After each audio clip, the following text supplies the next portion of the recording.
అందుకే నాగుల చవితి నాడు అందరూ వెళ్ళి పుట్టలో పాలు పోసి మాకన్నం పెడుతున్నవాడు రైతు. ఆ రైతు ఎక్కడుంటాడో అక్కడ పుట్టవు. ఆ అన్నదాత రక్షింపబడాలి. అన్నదాతతో ప్రధానమైన అనుబంధం కలిగిన పండగ.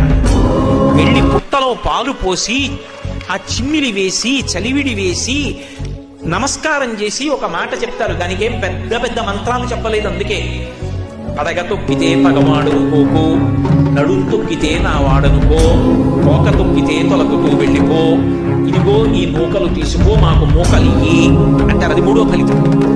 ఒకవేళ నేను తెలియక పొలం కట్టు మీద వెడుతుంటాను. నేనంటే మా తాతగారు వ్యవసాయం చేశారు.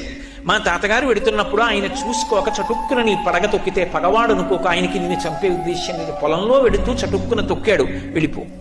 నడుం తొక్కితే నా వాడనుకో, తోక తొక్కితే తొలగుతూ వెళ్ళిపో. ఆయన జోలికి రాకు.